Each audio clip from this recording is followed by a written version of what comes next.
यहाँ आप ये जो देख रहे हैं ये है अरबी की स्लाइस। आज हम आपको बताने जा रहे हैं कि अरबी का पाक कैसे बनता है। जी हाँ दोस्तों, राधे राधे साथियों, स्वागत है आप सभी का आपके अपने चैनल रिचाज फूड एंड ब्लॉग्स में और मैं हूँ रिचा। साथियों, जन्माष्टमी नज़दीक है और यहाँ पर विभिन्न प्रकार के पाक जो हैं वो तैयार किए जाते हैं। तो यहाँ पर आज हम आपको बताने जा रहे हैं अरबी का पाक कैसे बनाया जाता है। ये मैंने अरबी ली है और ये अरबी मेरी आधा केजी है। इनको हमने पतली पतली स्लाइस में कट कर लिया है छील करके और अच्छे से धो करके, धोने के बाद मैंने इनको पंखे की हवा में सुखा लिया था।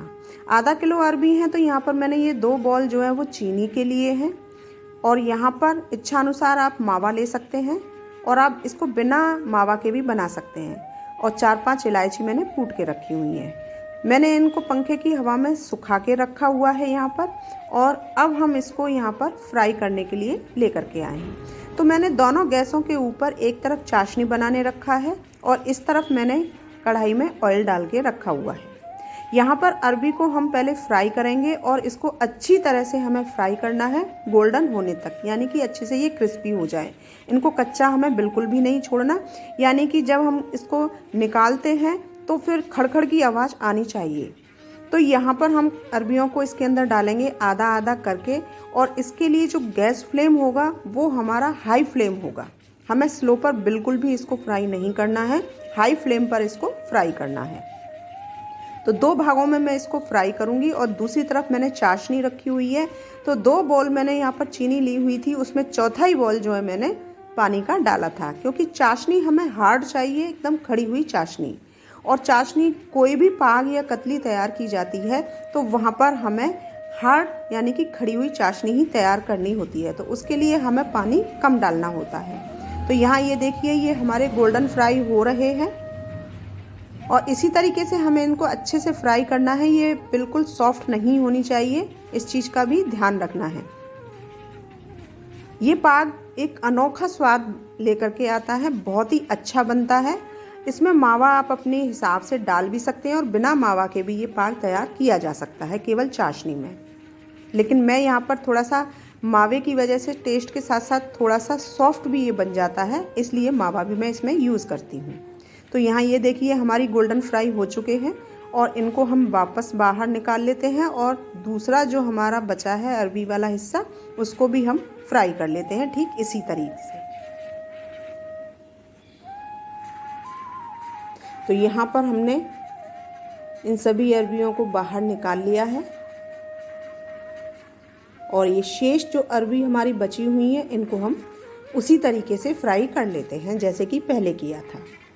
कुछ खास टिप्स होते हैं, उसकी वजह से हमें थोड़ा सा ध्यान देना होता है ताकि हमारी हर चीज़ परफेक्ट बने। तो यहाँ पर यही इसकी टिप्स है कि आप इसको घी में तलें या फिर रिफाइंड में तलें या किसी भी ऑयल में तलें जो खाने वाला हो, जो व्रत में खाने वाला हो, लेकिन ये क्रिस्पी होनी चाहिए, यानी अच्छे से ये फ्राई होनी चाहिए। तो हमें इस चीज़ का विशेष ध्यान रखना होता है। तो ये दूसरा वाला घना भी हमारा फ्राई हो चुका है अच्छे से। ये पाक बहुत ही टेस्टी होता है, आप इसको बनाइएगा ज़रूर। क्या आपने कभी इसको बनाया है तो मुझे बताइएगा भी ज़रूर, और कैसा लगता है ये भी बताइएगा, और नहीं बनाया तो आप इसे एक बार ट्राई अवश्य कीजिएगा। यहाँ हमारी चाशनी तैयार हो चुकी है और ठीक हमें इसी तरीके से ये चाशनी चाहिए, यानी कि खड़ी चाशनी। और खड़ी चाशनी के लिए हमें यहाँ पर पानी की क्वांटिटी जो होती है वो बहुत कम रखनी होती है। अब यहाँ पर हम ये मावा लिया है, इसको इसके अंदर ऐड करेंगे। मावा आप अपनी इच्छा अनुसार कितना भी ले सकते हैं, कम या ज़्यादा, लेकिन मैं आपको यही सजेस्ट करूँगी कि आप यहाँ पर मावा बहुत ज़्यादा ना लें, वरना मावा का ही इसमें टेस्ट आएगा और अरबी इसमें दब जाएगी। तो वो चीज़ हमें नहीं चाहिए। आप बिना मावा के भी ये पाक तैयार कर सकती हैं, लेकिन मावा से हम थोड़ा सा इसके अंदर जो है एक सॉफ्ट अरबी का पाक हम तैयार करेंगे, इसलिए हम इसके अंदर मावा डालते हैं। इसको अच्छे से मिक्स कर लेते हैं ताकि मावा के इसके अंदर कोई भी लम्स ना हो और ये अच्छे से मिक्स हो जाए। और ये मिक्स हो चुका है।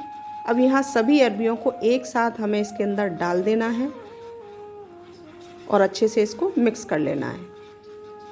चाशनी हमारी खड़ी थी इसलिए ये अच्छे से सेट हो जाएगा।